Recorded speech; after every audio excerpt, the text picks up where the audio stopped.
warahmatullahi wabarakatuh. Waalaikumsalam warahmatullahi wabarakatuh. Kepala sekolah dan rekan-rekan guru yang sangat kami hormati, juga rekan dari tenaga pendidikan yang sangat kami hormati. Pertama, saya ucapkan terima kasih atas kesediaan Bapak dan Ibu menghadiri kegiatan ini.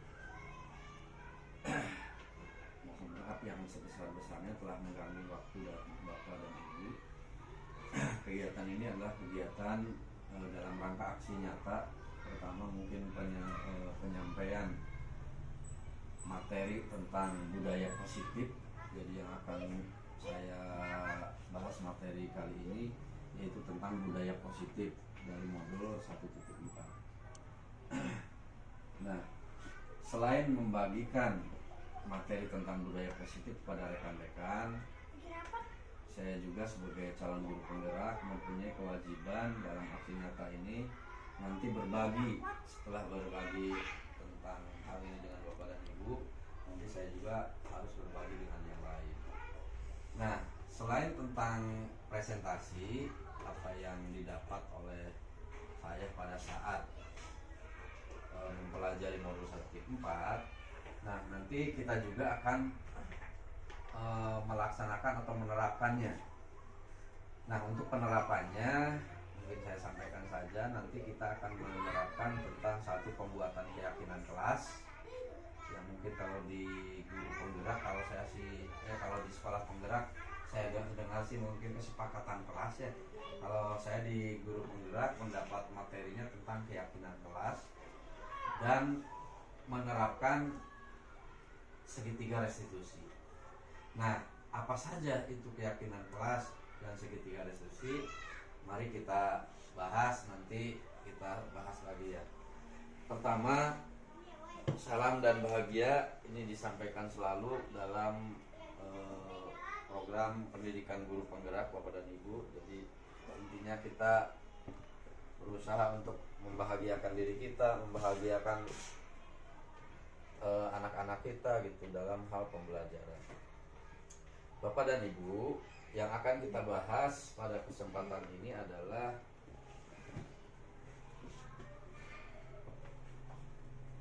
kemarin saya sudah membagikan file kepada Bapak dan Ibu. Nah, yang akan kita bahas adalah pertama mengenai perubahan paradigma.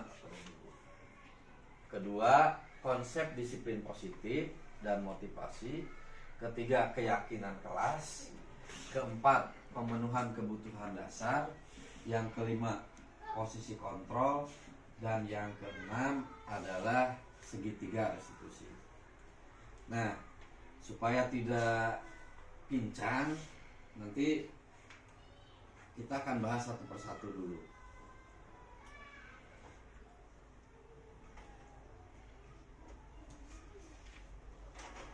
Bapak dan Ibu, mengenai perubahan paradigma, yaitu perubahan cara pandang kita terhadap segala sesuatu berdasarkan berbagai pertimbangan sudut pandang.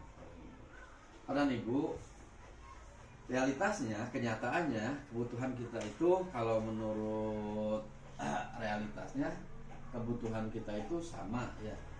Padahal menurut realitas kebutuhan kita berbeda.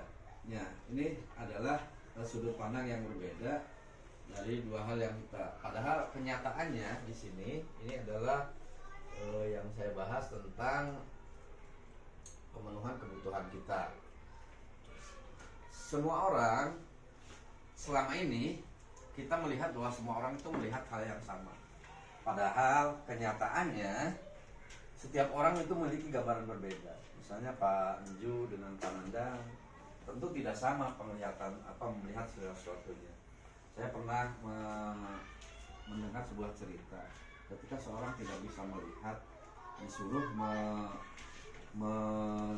memastikan bahwa bentuk gajah itu bagaimana gitu di komunitas itu. Nah, orang yang tidak bisa melihat itu kan, kalau yang merabanya ke tulare mungkin bentuk gajah itu kan panjang, bulat panjang ya. Atau kemudian tanpa melihat gajah itu ketika dapat telinganya menyatakan bahwa gajah itu lebar gitu, atau yang lain melihat yang dipegangnya apanya itu gadingnya menyatakan bahwa gajah itu mungkin lencok gitu. Nah itu pandangan itu tentu kan orang itu kan tidak sama. Nah selama ini kita mencoba mengubah orang agar pandangan dengan kita sama. Nah kita berusaha mohon pandangan orang lain itu berbeda tentang dunia ini. Perilaku buruk dilihat sebagai suatu kesalahan. Nah di sini kita mencoba mengubahnya dengan bahwa perilaku buruk itu tetap memiliki tujuan gitu. Nah selama ini orang lain bisa mengontrol saya, dianggapnya. Padahal sebenarnya semua perilaku itu hanya kita lah yang bisa mengontrol gitu. Jadi orang lain itu sebenarnya tidak bisa mengontrol kita gitu. Nah, kemudian saya bisa mengontrol orang lain. Ya sebenarnya kita tidak bisa mengontrol orang lain. Terus pemaksaan ada pada saat bujukan gagal. Nah, kolaborasi dan konsensus menciptakan pilihan baru. Kemudian model berpikir menang kalah, biasanya kita kan gitu mikirnya dia menang ya lah gitu. Nah, di sini yang kita ingin pelajari adalah tentang model berpikir menang-menang. Kemudian hal yang kedua, konsep disiplin. Konsep disiplin positif. Disiplin itu membuat diri kita menggali potensi menuju pada sebuah tujuan. Sesuatu itu dihargai ya dan bermakna. Dengan kata lain, disiplin diri juga mempelajari bagaimana cara kita mengontrol diri. Tidak hanya patuh saja gitu, tapi cara kita mengontrol diri dan bagaimana menguasai diri kita memiliki tindakan yang mengacu pada nilai-nilai yang kita hargai. Tuh Bapak dan Ibu, mengenai cara mengontrol. Kemudian dengan seorang yang memiliki disiplin diri berarti mereka bisa bertanggung jawab terhadap orang yang dilakukannya, karena mereka mendasarkan pada nilai-nilai kebajikan universal. Kemudian mengapa kita melakukan sesuatu? Apa kita melakukan sesuatu karena adanya dorongan dari lingkungan atau dari orang lain? Terkadang kita juga menghindari rasa sakit atau ketidaknyamanan. Nah, terkadang kita juga melakukan sesuatu karena kita ingin mendapatkan sesuatu, gitu. Ingin mendapat penghargaan, ingin mendapat pujian, gitu.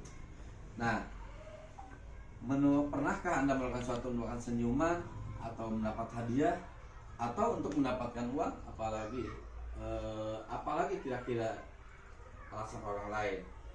Nah, menurut Diana Goshen, seorang psikolog, dalam bukunya Restructuring School Discipline menyatakan ada 3 alasan motivasi. Pertama, untuk menghindari ketidaknyamanan. Jadi motivasi itu ada 3. 1, menghindari ketidaknyamanan. Yang kedua, mendapatkan imbalan atau penghargaan dari orang lain. Yang keempat, untuk menjadi orang yang mereka inginkan dan menghargai diri sendiri dengan nilai-nilai yang mereka percaya. Jadi teori motivasi itu ada 3. 1, untuk mendapatkan menghindari ketidaknyamanan. 2, untuk mendapat penghargaan. 3, untuk menjadi orang yang mereka inginkan dan menghargai diri sendiri dengan nilai yang mereka percaya. Nah, itu mengenai teori motivasi. Kemudian mengenai keyakinan kelas. Nah, selama ini kita sudah punya peraturan kan Bapak dan Ibu di kelas kita masing-masing. Atau kalau setelah peraturan nanti kita akan ada kesepakatan kelas ya. Kalau nggak salah, kalau saya mengikuti di sekolah penggerak dikenalnya dengan kesepakatan kelas. Ya mungkin sama lah. Cuma di sini di kemarin saya bertanya mengapa sih kesepakatan kelas bukan peraturan saja. Nah, mengapa kita memiliki peraturan tentang penggunaan masker dan mencuci tangan setiap saat? Mungkin jawabannya adalah untuk kesehatan atau keselamatan. Nah, Bapak dan Ibu, nilai kesehatan dan keselamatan inilah yang kita sebut dengan keyakinan. Jadi di atasnya peraturan. Kan misalnya peraturannya ketika kita sekarang misalnya pertemuan harus pakai masker gitu. Nah, nilai keyakinannya itu kan keselamatan. Jadi ada di atas peraturan. Jadi mengapa harus keyakinan kelas? Karena itu ada di atasnya dari sebuah peraturan. Kalau peraturan kan bisa saja dilanggar atau gitu. Jadi keyakinan kelas itu nilai-nilai kebajikan atau prinsip universal yang disepakati bersama secara universal. Tuh. Lepas dari latar belakang, suku, negara, bahasa maupun agama. Menurut Gosen, keyakinan itu lebih memotivasi seorang dan dari dalam atau memotivasi secara intrinsik seseorang. Jadi motivasinya, kalau motivasinya sudah dari diri kita, tentunya akan lebih berpengaruh daripada kalau peraturan kan berarti motivasinya dari luar. Dia nanti takut dihukum, takut tidak dapat hadiah gitu misalnya. Tapi kalau dengan keyakinan kelas itu nanti motivasinya yang dimunculkan dari dalam. Tuh pada nih. Kemudian pemenuhan kebutuhan dasar. Nah, seluruh tindakan manusia pada dasarnya adalah usaha untuk memenuhi kebutuhan dasarnya. Itu. Nah, kebutuhan dasar itu ada 5 ya. Kebutuhan dasar itu yang pertama survival atau bertahan hidup, seperti makan, minum, gitu. Untuk bertahan hidup. Kemudian ada kebutuhan love and belonging. Jadi kebutuhan dicintai dan kebutuhan kasih sayang atau diakui lah misalnya gitu ya. Kemudian kebutuhan kebebasan. Artinya kita tidak ingin dipaksa kan kalau dalam hidup ini. Kemudian kebutuhan kesenangan. Kemudian kebutuhan kekuasaan atau power. Nah, itu 5 hal itulah yang menjadi dasar dari kebutuhan manusia. Ketika seorang murid melakukan suatu perbuatan yang bertentangan nilai kebajikan atau melanggar peraturan, hal itu sebenarnya karena akan gagal memenuhi kebutuhan mereka. Misalnya ada murid berciling-cingcat, ya, atau ada murid yang diam saja. Nah, sebenarnya di sana kita harus melihatnya bahwa kebutuhan dasar dia itu belum terpenuhi, gitu. Kebutuhan dasarnya. Misalnya kalau Arino ciling-cingcat mah, misalnya dia butuhnya pembelajaran yang menyenangkan gitu. Nah, berarti kebutuhan dasarnya adalah kebutuhan kesenangan. Atau kalau yang diam saja tidak mengikuti berdasarkan kemarin diskusi itu karena kebutuhan dia untuk kebebasan gitu. Nah, kemudian untuk posisi kontrol itu ada berapa? 1, penghukum. Kita itu biasanya sering kita lakukan menghukum gitu. Padahal ini kemarin sudah disiplin ibu itu tidak boleh ya. Seorang penghukum bisa menggunakan hukuman fisik maupun verbal. Orang yang mau menghukum senantiasa bahwa sekolah melakukan sistem atau alat yang lebih menekan murid-murid lebih dalam lagi. Biasanya dia berbicaranya, patuhi aturan saya atau awas, kamu selalu saja salah gitu. Ya, jadi istilahnya menyakitkan kepada orang lain gitu. Kemudian membuat orang merasa bersalah. Biasanya ketika kita menyelesaikan masalah, biasanya kadang kita membuat, misalnya berkata, ibu sangat kecewa sekali dengan kamu. Berapa kali bapak harus memberitahu kamu ya? Nah, jadi membuat merasa anak itu menjadi bersalah gitu. Nah, kemudian kalau yang posisi kontrol sebagai teman, nah ketika dia menyelesaikan masalah itu, dia seperti teman aja gitu. Misalnya, ayo bantulah demi bapak ya. Ya sudah, kali ini tidak apa-apa, nanti ibu bantu bereskan. Artinya kita menyelesaikan masalah dengan merasa dekat dengan teman. Kemudian sebagai pemantau atau monitor. Jadi sebagai pemantau itu berdasarkan pada peraturan-peraturan yang ada. Peraturannya apa? Apa yang telah kamu lakukan? Misalnya ada anak yang terlambat. Jadi peraturannya apa?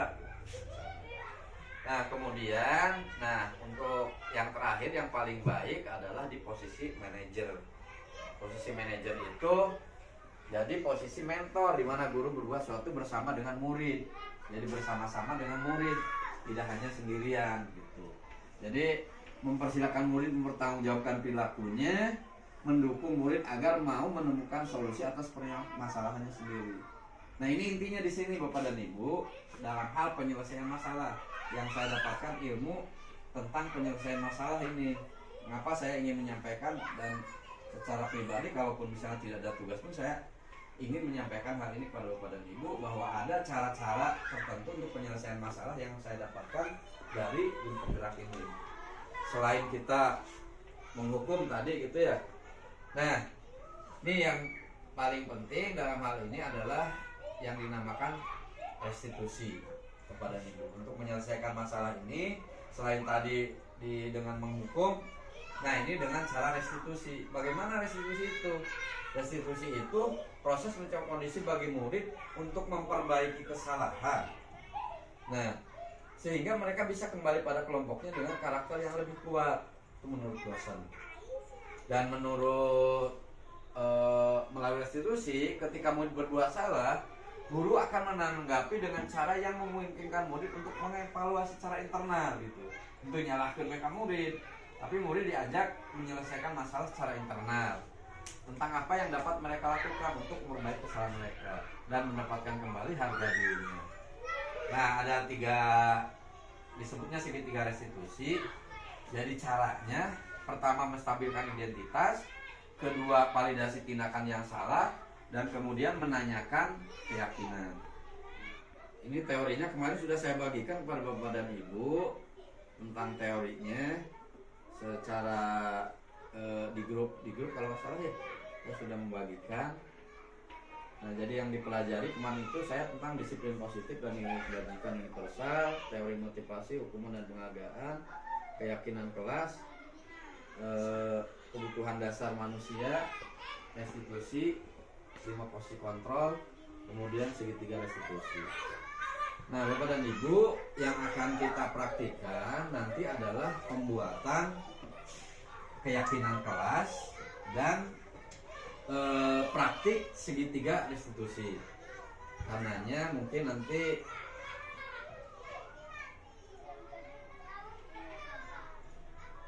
perubahan paradigma selama ini Bapak dan Ibu, mungkin Mbak saya bahas dulu sebentar. Selama ini mungkin ilusi bahwa guru itu mengontrol murid, padahal kenyataannya tidak bisa kalau muridnya tidak mengizinkan gitu.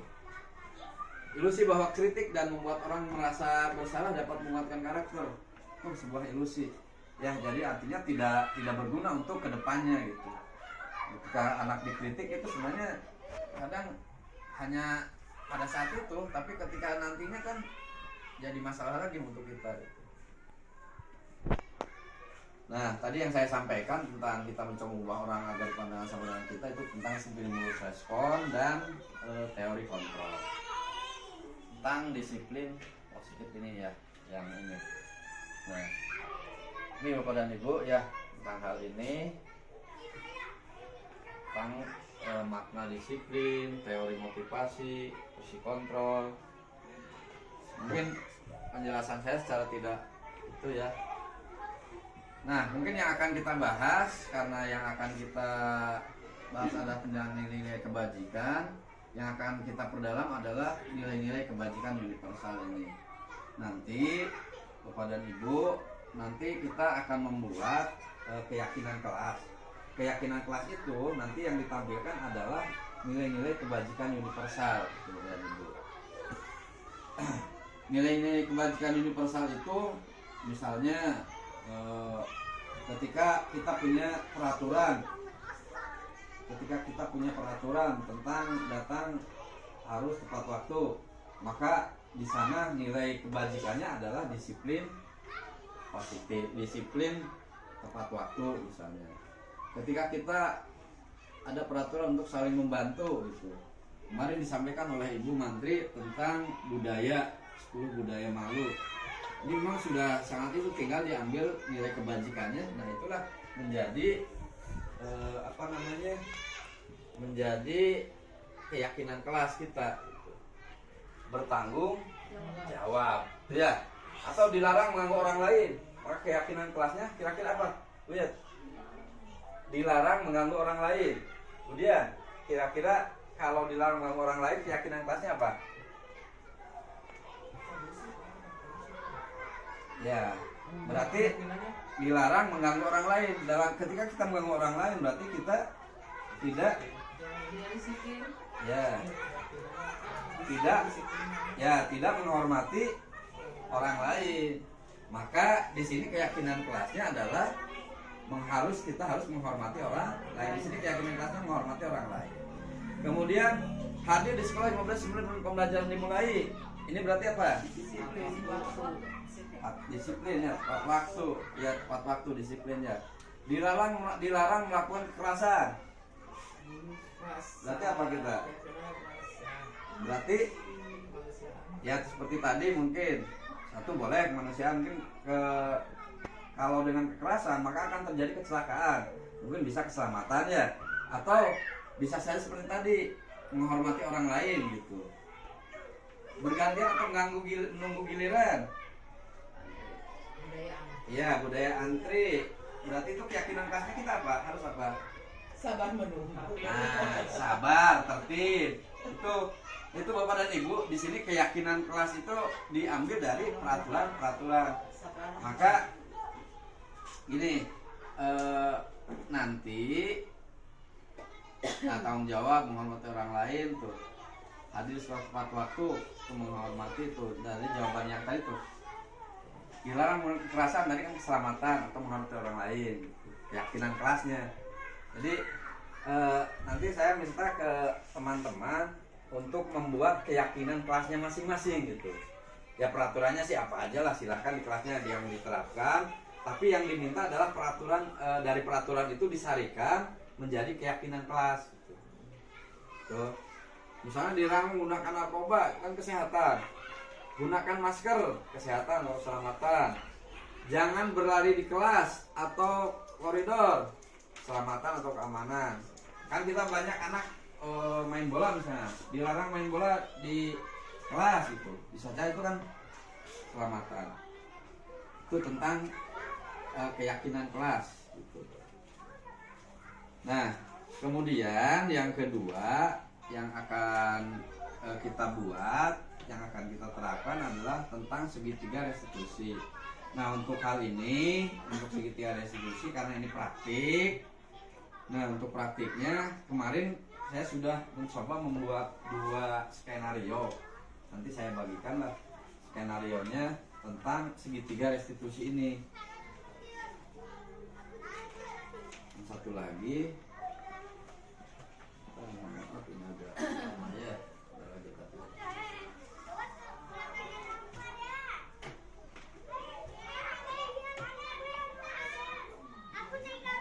nah ini dapatkan segitiga restitusi.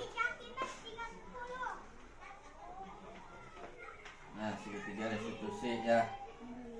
Nah, Bapak dan Ibu, nah segitiga restitusi itu pertama dari menstabilkan identitas dulu, kedua validasi kebutuhan, kemudian menanyakan keyakinan.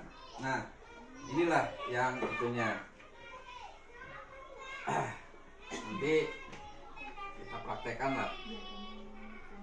Nah, dalam menstabilkan identitas, guru misalnya berkata, berbuat salah itu hal yang manusiawi, tidak ada manusia yang sempurna. Misalnya, ketika kita memanggil anak gitu, pertama-tama sampaikan bahwa ulah langsung nyarekan gitu, kita berbuat salah itu hal yang manusiawi.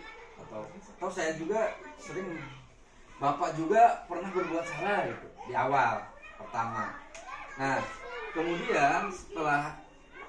kemudian ke validasi kebutuhan.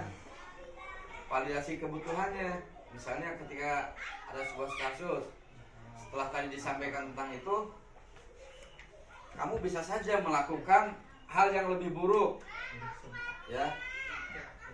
Tapi kamu tidak melakukannya kan? Gitu. Jadi kita menstabilkan dulu, ya, validasi dulu. Yang kedua itu validasi kebutuhannya apa sih? Gitu. Validasi apa yang penting bagi kamu. Misalnya ketika ada anak tawuran, anak garulung. Nah, pertama tadi sampaikan dulu, bapak juga pernah melakukan hal yang sama gitu. Jadi ke stabilitas dulu, kemudian validasi kebutuhannya dia apa.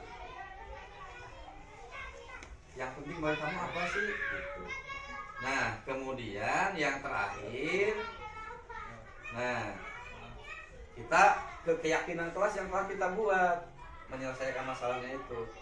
Apa nilai yang kita percaya di kelas sekolah kita, tentunya yang berhubungan dengan yang dilanggar gitu. Tuh. Jadi nilai-nilai kebajikan apa yang telah kita sepakati, tanyakan ke sana. Nah inilah fungsinya dari keyakinan kelas dihubungkan dengan segitiga restitusi dalam penyelesaian masalah. Itu mungkin Bapak dan Ibu yang bisa saya sampaikan. Barangkali ada pertanyaan, mangga silahkan. Barangkali Bu Dian atau strategi. Ya, tentang strategi apa ya tadi yang poin yang Satu, kita harus membuat peraturan keyakinan kelas. Dua, tentang nanti segitiga restitusi. ya untuk strategi ya untuk di kelas bawah ya saya menemukan yang baru itu angka yang hiperaktif itu Yang hiperaktif. ya sama Ya. pendiam karena di sana ada sebenarnya untuk membuat apa ya tadi itu keyakinan ya Keyakinan. Ya.